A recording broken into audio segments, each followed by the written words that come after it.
छत्रपती शिवाजी महाराज यांना मानाचा मुजरा करतो। खऱ्या अर्थानं सामान्य माणसामध्ये ज्यांनी स्फुल्लिंग जागृत केलं आणि स्त्री शिक्षणाची मुहूर्तमेढ ज्यांनी खऱ्या अर्थानं केली ती महात्मा ज्योतिबा फुले आणि क्रांतीज्योती सावित्रीबाई फुले यांनाही मानवंदना अर्पित करतो। त्याचप्रमाणे भारतीय संविधानाचे रचयिते भारतरत्न डॉक्टर बाबासाहेब आंबेडकर यांना देखील मानवंदना अर्पित करतो। कालच आपल्या सर्वांचे नेते आणि या महाराष्ट्रामध्ये तमाम ओबीसी समाजाला ज्यांनी भारतीय जनता पक्षाशी जोडलं ते आदरणीय स्वर्गीय गोपीनाथरावजी मुंडे यांची जयंती होती। त्याच्या जयंतीच्या निमित्ताने आपले नेते माननीय मुंडे साहेबांना देखील या ठिकाणी माझी आदरांजली अर्पित करतो। ओबीसी मोर्चाच्या या प्रदेश बैठकीमध्ये आपल्या बैठकीचा समारोप करण्याकरता या ठिकाणी उपस्थित झालेले आपल्या सर्वांचे लाडके प्रदेश अध्यक्ष आदरणीय चंद्रकांत दादा पाटील, आपले संघटन मंत्री माननीय विजयरावजी पुराणिक, आपल्या या मोर्चाचे प्रदेशाचे अध्यक्ष तरुण तडफदार योगेश केळकरजी, त्याचप्रमाणे नरेंद्र गावकरजी, संजय दातेजी, बापू घडामोडेजी, शंकरराव वाघ, मंचावरील सर्व महानुभाव, या बैठकीमध्ये या ठिकाणी उपस्थित सर्व जिल्हा अध्यक्ष, प्रदेश पदाधिकारी, कार्यकर्ता, भाई आणि बंधू, प्रदेशात ओबीसी मोर्चा गठीत झाल्यानंतर एक अतिशय महत्त्वाची बैठक आज या ठिकाणी आपण आयोजित केली आणि आपण सगळे मोठ्या संख्येने त्याला उपस्थित झाला ती खरोखर आनंदाची गोष्ट। खरं तर आपल्या सगळ्यांना कल्पना आहे की भारतीय जनता पक्षाला खऱ्या अर्थानं ओबीसी समाजाचा पक्ष म्हणून ओळखलं जातं। या पक्षाचा जो विस्तार झाला त्या विस्तारामध्ये एक प्रामुख्याने भूमिका ही ओबीसी समाजाची राहिली आणि गावोगावी भारतीय जनता पक्षाचे नेते कार्यकर्ते हे ओबीसी समाजातून तयार झाले आणि त्यातूनच पक्षाचा सातत्याने विस्तार केला आणि म्हणूनच भारतीय जनता पार्टी करता ओबीसी मोर्चा हा एक अत्यंत महत्त्वाचा मोर्चा। आज आपण ओबीसी मोर्चाची बैठक घेत असताना एक गोष्ट आपण लक्षात घेतली पाहिजे की भारतीय जनता पक्षाचा ओबीसी मोर्चा हा केवळ मतांच्या राजकारणाकरता नाही, हा केवळ एक समूह तयार करून त्यातनं तिकीट कोणाला मिळतील किंवा कोण निवडून येईल याच्यापुरतं मर्यादित नाहीये, तर खऱ्या अर्थानं या महाराष्ट्राचा आणि देशाचा विकास करायचा असेल तर ओबीसी समाजातला तळागाळातला वंचित व्यक्ती जोपर्यंत विकसित होत नाही तोपर्यंत देशाचा आणि प्रदेशाचा विकास होऊ शकत नाही आणि म्हणून त्याच्या विकासाचा प्रयत्न करण्याकरता हा मोर्चा आपण या ठिकाणी घोषित केला। आज आपण बघतो आपल्या महाराष्ट्रामध्ये ओबीसी समाजाच्या जवळजवळ 346 जाती आहेत। तशा तर 350च्या वर आहेत, पण त्यातल्या काही जाती वेगवेगळ्या समूहात गेल्यामुळे आज 346 वेगवेगळ्या जाती आहेत आणि या जातींमध्ये 80% जाती अशा आहेत की ज्या सर्व प्रकारच्या फायद्यांपासून वंचित आहेत। या अशा जाती आहेत, हे असे समूह आहेत की ज्यांना आरक्षणाचा फायदा पाहिजे त्या प्रमाणात मिळाला नाही, शैक्षणिक मागासलेपण आहे, सामाजिक मागासलेपण आहे आणि मोठ्या प्रमाणात विकासाची आस आज ओबीसी समाजातल्या या वंचित घटकाला आहे। म्हणून माझी अपेक्षा आहे की भारतीय जनता पक्षाचा ओबीसी मोर्चा हा तमाम ओबीसींचा आवाज बनलाच पाहिजे, पण त्यासोबत वंचितांचा संघर्ष करणारा मोर्चा हा भारतीय जनता पक्षाचा ओबीसी मोर्चा आणि मला असं वाटतं की त्या दृष्टीनं या ठिकाणी योगेश अण्णा मी तुम्हाला एक निश्चितपणे काम हातामध्ये देतोय की पुढच्या काळामध्ये एक मेळावा तुम्ही असा घ्यायचा आहे की ज्या मेळाव्यामध्ये ओबीसी समाजातील 346 जे घटक आहेत या 346 घटकांपैकी किमान 5-5 लोक एका घटकाचे असा एक मेळावा जो सकल ओबीसी समाजाचा मेळावा असेल, संपूर्ण ओबीसी समाजाचं प्रतिनिधित्व ज्या मेळाव्यामध्ये आपल्याला पाहायला मिळेल असा एक मेळावा हा आपल्याला घ्यायचा आहे आणि त्याकरता आजपर्यंत पूर्ण प्रयत्न करून एक कंप्लीट टोटल एक अशी मोड ती आपल्याला या ठिकाणी बांधायची. खरं म्हणजे मागच्या काळामध्ये आपण आता त्याची पुस्तिका छापली आणि आपलं अभिनंदन करतो. आपलं सरकार असताना सातत्याने ओबीसी समाजाच्या विकासाकरता आपण वेगवेगळ्या प्रकारचे निर्णय घेतले. मग महाज्योतीची निर्मिती असेल किंवा गेले अनेक वर्ष डिफंक्ट करून ठेवलेलं ओबीसी विकास महामंडळ असेल, ज्या ओबीसी विकास महामंडळाला एक नया पैसा देखील त्या ठिकाणी दिला जात नव्हता. आपण 500 कोटी रुपयाचं अनुदान त्याला जाहीर केलं, 200 कोटी रुपये त्या ठिकाणी जमा केले आणि सगळ्या योजना या ठिकाणी भांडवलाच्या आणि युवांना रोजगार देण्याच्या आपण त्याच्यामध्ये तयार केल्या आणि त्या ओबीसी समाजापर्यंत पोहोचवण्याचा प्रयत्न आपण सुरू केला. आज दुर्दैव आहे ओबीसी महामंडळाच्या खात्यात 200 कोटी रुपये आहेत, पण या सरकारने त्याच्या सगळ्या योजना बंद केलेल्या आहेत. पुन्हा एकदा ओबीसी महामंडळ जसं त्यांच्या 15 वर्षाच्या काळामध्ये पूर्णपणे डिफंक्ट होतं तसंच पुन्हा डिफंक्ट करण्याचं काम आज या सरकारच्या माध्यमातून केल्याचं आपल्याला पाहायला मिळतं. आज आपण शामराव पेजे आर्थिक विकास महामंडळाला कोकणामध्ये 50 कोटी रुपये दिले, त्याचं एकही काम आज चालू असलेलं आपल्याला दिसत नाही. मागच्या काळामध्ये महाज्योतीची निर्मिती आपण केल्यानंतर त्या महाज्योतीला आपण बजेटमध्ये त्या ठिकाणी स्थान दिलं, पण यावर्षी या सरकारनं एक नया पैसा देखील महाज्योती करता दिलेला नाही. आपली अपेक्षा अशी होती की महाज्योतीच्या माध्यमातून ओबीसी समाजातले जे तरुण आहेत त्यांचं शिक्षण आणि रोजगार याकरता वेगवेगळ्या योजना तयार व्हाव्यात आणि खऱ्या अर्थानं तेव्हाचे आपले मंत्री संजय कुटे यांचं मी अभिनंदन करेन की एका रेकॉर्ड वेळेमध्ये संजय कुटेंनी त्या ठिकाणी महाज्योतीची निर्मिती केली आणि त्याकरता मंत्रिमंडळाची संपूर्ण मान्यता घेऊन त्याकरता सगळ्या प्रकारच्या ज्या काही बाबी आहेत त्या आपण पूर्ण केल्या. पण आज महाज्योती कुठे आहे हेच आम्हाला लक्षात येत नाही. या सरकारनं ते पूर्णपणे डिफंक्ट करून त्या ठिकाणी ठेवलं. आपण त्या काळामध्ये निर्णय घेतला ओबीसी वेगळं मंत्रालय हे आपण तयार केलं आणि या मंत्रालयाच्या अंतर्गत अतिशय फोकस पद्धतीनं ओबीसी समाजाचे सगळे जे विषय आहेत ते त्याच्या अंतर्गत आले पाहिजेत आणि ओबीसी समाजाला न्याय मिळाला पाहिजे या दृष्टीनं वेगवेगळ्या प्रकारचे निर्णय आपण त्या ठिकाणी घेतले. त्यातलाच एक निर्णय जो योगेश अण्णांनी सांगितला की माझ्या ओबीसी समाजातला जो भूतपूर्व मुलगा आहे त्याला परदेशात ऍडमिशन मिळते पण फी खूप जास्त आहे, त्यामुळे तो ऍडमिशन घेऊ शकत नाही. अशा आमच्या विद्यार्थ्यांना जगातले जे पहिले 100 विद्यापीठ आहेत की ज्यांचं जगात नाव आहे अशा पहिल्या 100 विद्यापीठांमध्ये जर त्या ठिकाणी प्रवेश मिळाला तर त्याच्या फीचा सगळा खर्च राज्य सरकारच्या वतीनं केला जाईल. अशा प्रकारचा निर्णय करून आपण आपले ओबीसी विद्यार्थी आज जगातल्या चांगल्या विद्यापीठांमध्ये पाठवले. आजही आपले विद्यार्थी त्या ठिकाणी शिकतायत आणि त्या माध्यमातून मला असं वाटतं की जो गरीब आहे पण ज्याच्यामध्ये मेधा आहे, जो गरीब आहे पण ज्याच्यामध्ये शिकण्याची इच्छा आहे त्याला परदेशामध्ये शिक्षणाची सोय ही आपण उपलब्ध करून दिली. आज आपण आमच्या कुंभार समाजाकरता मातीकला बोर्ड तयार केलं, त्याकरता आपण बजेटमध्ये पैसे ठेवले. आपले माननीय सुधीर भाऊंनी त्याच्यामध्ये पुढाकार घेतला.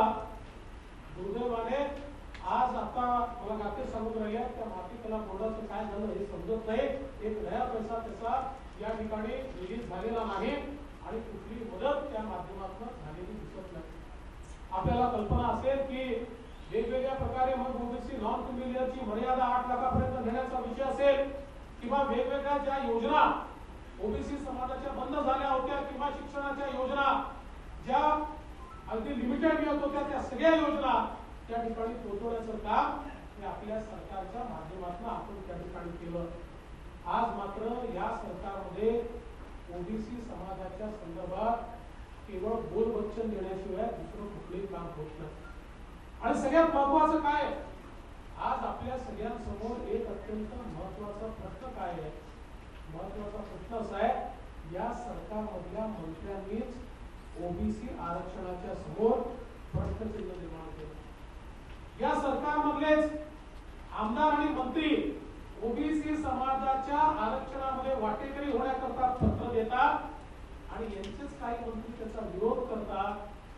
खरं म्हणजे मला आश्चर्य वाटतं, ओबीसी समाजाच्या आरक्षणाच्या संदर्भात हे सरकार प्रश्नचिन्ह निर्माण करूच कसं शकतं? अरे ते आरक्षण आता घटनात्मक झालाय. माननीय मोदी साहेबांनी घटना दुरुस्ती करून ओबीसी आयोग तयार करून त्यातनं ओबीसी आरक्षण हे घटनात्मक केलाय आणि त्या घटनात्मक आरक्षणाला देखील आज या सरकारमधले मंत्री आणि आमदार जर त्या ठिकाणी प्रश्नचिन्ह निर्माण करत असतील तर भारतीय जनता पक्षाची आमची भूमिका आहे, आम्ही हे सहन करणार नाही. कुठल्याही परिस्थितीमध्ये ओबीसीच्या आरक्षणामध्ये कोणीही वाटेकरी स्वीकारला जाणार नाही. ही भारतीय जनता पक्षाची भूमिका आहे. ओबीसीच्या आरक्षणाला हात लावाल तर खबरदार, भारतीय जनता पार्टी या संदर्भात रस्त्यावर उतरल्याशिवाय राहणार नाही. मला दुसरं आश्चर्य वाटतं, सरकारमधले मंत्रीच मोर्चे काढतात. पहिले तर मग यांनी मंत्रिपदाचा राजीनामा दिला पाहिजे. सरकारमधल्या मंत्र्यांना सरकारच्या विरुद्ध मोर्चे काढण्याचा अधिकार नाही. त्यांनी राजीनामा दिला पाहिजे. म्हणजे त्याहीपेक्षा त्यांना सांगतो की तुम्ही कशाकरता मोर्चे काढता? तुम्हाला अधिकार आहे, तुम्ही मंत्री आहात, मंत्री म्हणजे सरकार आहे. बाहेर मोर्चे काढून लोकांना त्या ठिकाणी अशा प्रकारे भटकवण्यापेक्षा थेट मंत्रिमंडळामध्ये ठराव आणा की काय वाटेल ते झालं तरी ओबीसीच्या आरक्षणाला धक्का लागणार नाही आणि हा ठराव मंत्रिमंडळात मंजूर करून घ्या. शेवटी आरक्षण देऊ शकते सरकार आणि काढू शकते सरकार. ते काही विरोधी पक्ष करू शकत नाही, तुम्ही आम्ही करू शकत नाही. तो सरकारचा अधिकार आहे. मग सरकारमध्ये बोलायचं नाही, त्या ठिकाणी तोंड गप्प आणि बाहेर बोलायचं, बाहेर मोर्चे काढायचे. कशा करतात? पहिल्यांदा ज्यावेळी हो आम्ही मराठा समाजाला आरक्षण दिलं, मराठा समाजाला आरक्षण देत असताना सगळ्यात महत्वाचं काम जर आमच्या सरकारने काही केलं असेल तर त्या कायद्यामध्ये ओबीसी आरक्षणाला संरक्षण देणारं कलम हे आपल्या सरकारने त्या ठिकाणी आहे. आणि आधी तुम्ही बघा, दुर्दैवाने मराठा आरक्षणावर स्थगिती त्या ठिकाणी आली, पण ती स्थगिती मराठा आरक्षणावर आली असली तरी कायद्यावर स्थगिती नाही आहे. त्यामुळे त्या कायद्यातलं ओबीसीला संरक्षण देणारं जे कलम आहे ते कलम आजही त्या ठिकाणी कायम आहे. ते कलम सर्वोच्च न्यायालयाने नाकारलेलं नाही आहे. त्यामुळे कायदेशीर महाराष्ट्र सरकारने आपल्या विधानसभेने आपल्या सरकारमध्ये कायदा करून आज ओबीसीच्या आरक्षणाला पूर्ण संरक्षण दिलेलं आहे. मग मला एक गोष्ट समजत नाही की अशा प्रकारे सरकारमधले दोन घटक, एकाने सांगायचं वाटेकरी व्हायचं, दुसऱ्याने सांगितलं होऊ देणार नाही, की कोणची लुटूपुटूची लढाई आहे, ते काय चाललेलं आहे या सरकारमध्ये. आणि म्हणून आमचं अगदी स्पष्ट मत आहे, ओबीसी आरक्षणाला धक्का लावून दिलेला आम्हाला चालणार नाही. आणि ज्यांना असं वाटतंय जे सरकारमध्ये आहे त्यांनी कॅबिनेटमध्ये बोलावं आणि कॅबिनेटचं रिझोल्युशन त्या ठिकाणी करावं, कॅबिनेटचा ठराव करावा की काय वाटतं ते झालं तरी ओबीसी आरक्षणामध्ये कोणालाही वाटेकरी आम्ही होऊ देणार नाही.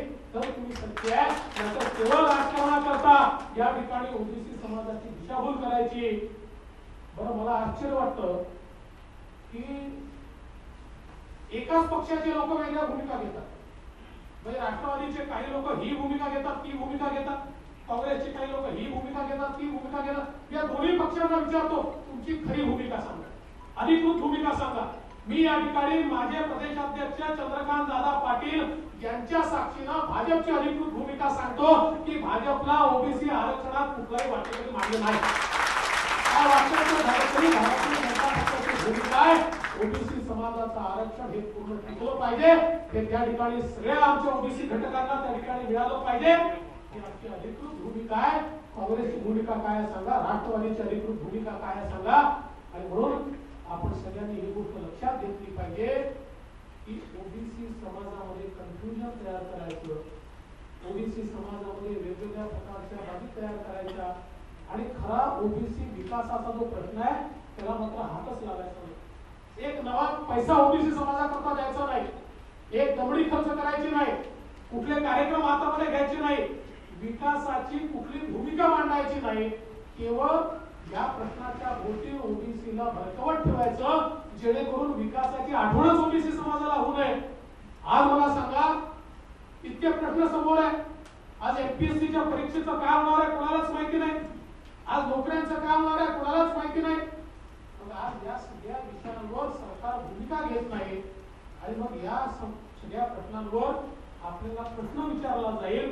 म्हणून वेगवेगळे विषय त्या ठिकाणी तयार करायचे आणि यांच्याच मंत्र्यांनी आमदारांनी पत्र द्यायचे, प्रतिपत्र द्यायचे, त्यांनीच मोर्चे काढायचे, प्रतिमोर्चे काढायचे. कुठेतरी यांना एक्सपोज करण्याची वेळ आलेली आहे. आणि म्हणून मी तमाम ओबीसी बांधवांना आणि ओबीसी आघाडीच्या सगळ्या कार्यकर्त्यांना सांगतो, भारतीय जनता पार्टीचं कन्व्हिक्शन आहे, आमची नीती आहे, आम्ही ओबीसीच्या सोबत उभे आहोत, हे आमचं कन्व्हिक्शन आहे. आणि काही झालं तरी ओबीसीच्या विकासाचा संकल्प हा भारतीय जनता पक्षाचा संकल्प आहे. आणि सगळ्या समाजाला सोबत घेऊन चालतो. कुठल्याही समाजाला आम्हाला मागे द्यायचं नाही आहे. सगळ्या समाजाचा विकास करायचा आहे. पण एकाचा घास दुसऱ्याच्या तोंडात, दुसऱ्याचा घास तिसऱ्याच्या तोंडात याचं ओढायचं, त्याला द्यायचं असं नाही. प्रत्येकाकरता वेगळी रेषा ओढली पाहिजे, प्रत्येकाला मिळालं पाहिजे, प्रत्येक समाजाचा विकास झाला पाहिजे. जो जो वंचित आहे त्या प्रत्येक वंचितापर्यंत विकास पोहोचवण्याची जबाबदारी ही माननीय मोदी साहेबांनी घेतली आहे. आणि म्हणूनच मोदी साहेबांचं ब्रीदवाक्य काय आहे? सबका साथ सबका विकास. सगळ्यांना सोबत घेऊन सगळ्यांचा विकास करण्याचं काम हे आज आपल्याला या ठिकाणी करायचं आहे. आणि म्हणून मी योगेश अण्णा तुम्हाला विनंती करतो, येत्या काळामध्ये ओबीसी मोर्चाची जबाबदारी सगळ्यात मोठी आहे, सगळ्यात मोठी जबाबदारी आहे. आज इतका मोठा घटक आहे आणि या घटकामध्ये आज आपण बघतो की इतके वंचित अशा प्रकारचे वेगवेगळे घटक आहेत, त्याचा आवाज आपल्याला व्हावा लागेल, आवाज व्हावा लागेल. आज आपण बघतो इतके छोटे छोटे समाज आहेत, यांची संख्या कमी असेल आणि संख्या कमी असल्यामुळे त्यांना लोकप्रतिनिधित्व मिळू शकत नाही. दुर्दैवाने आपल्या संपूर्ण रचनेमध्ये संख्येचं एक महत्व असतं. पण त्यांना जरी लोकप्रतिनिधी मिळाले नाहीत तरी देखील भाजपचे जे 37 आमदार तुम्ही सांगितले, ते 37 आमदार ओबीसीच्या प्रत्येक घटकाचा छोट्यातल्या छोट्या, ज्यांची लोकसंख्या 50,000 आहे असाही जो ओबीसी समाजातला घटक असेल, त्याच्याही समस्या सरकारकडे त्या ठिकाणी लावून त्याच्याही करता संघर्ष करून त्यालाही न्याय मिळवून देण्याचं काम हे भारतीय जनता पक्षाच्या आमदारांनी केलं पाहिजे. आणि त्या दृष्टीने ओबीसी मोर्चाने एक अतिशय सक्रिय भूमिका या ठिकाणी करण्याची आवश्यकता आहे. मी अधिक वेळ बोलणार नाही, आपल्याला दादांचं भाषण देखील ऐकायचं आहे, त्याच्या आधी आपलं काही कारवाई देखील आपल्याला पूर्ण करायची आहे. पण या निमित्ताने एवढंच सांगतो, येत्या काळ संघर्षाचा आहे. येत्या काळामध्ये भारतीय जनता पार्टी ओबीसी मोर्चाला संघर्षाच्या भूमिकेत जावं लागेल. आपल्याला जमिनीवर काम करावं लागेल, रस्त्यावर काम करावं लागेल, समाजाच्या प्रत्येक घटकापर्यंत पोहोचावं लागेल. मग अशी जसं विजयराव म्हणाले, विजिटिंग कार्डवाले कार्यकर्ते लोक, भारतीय जनता पक्षाचे कार्यकर्ते, यांना लोकांनी बिना विजिटिंग कार्डचं ओळखलं पाहिजे. त्याचं नाव घेतलं तर समाजामध्ये ते नाव आदराने आलं पाहिजे. आणि आम्ही ओबीसी मोर्चामध्ये काम करतो आणि आम्ही ज्या समाजामध्ये काम करतो त्या समाजामध्येच आम्हाला जर कोणी ओळखत नसेल, त्या समाजाचंच पुढारीपण जर आम्ही करू शकत नसू, तर आम्ही आय कार्डवालेच कार्यकर्ते बनून जाऊ. त्यामुळे आपल्या समाजाचं पुढारीपण, आपल्या समाजाचं नेतृत्व हे आपण का करत नाही याचा विचार केला पाहिजे. आणि प्रत्येक समाजातला नेता जो आहे हा भारतीय जनता पक्षाचा ओबीसी मोर्चाचाच नेता असला पाहिजे. हे आव्हान आपल्याला येत्या काळामध्ये केलायचं आहे. मी पुन्हा एकदा आपल्या सर्वांना सांगतो, भारतीय जनता पार्टी भक्कमपणे, आमचे अध्यक्ष चंद्रकांतदादा पाटील यांच्या नेतृत्वात संपूर्ण भारतीय जनता पार्टी भक्कमपणे ओबीसी समाजाच्या पाठीशी उभी आहे. आणि शेवटच्या वंचित ओबीसीला न्याय दिल्याशिवाय हा संघर्ष आम्ही संपवणार नाही, एवढंच या ठिकाणी सांगतो आणि माझं बोलणं संपवतो. धन्यवाद. जय हिंद, जय भारत.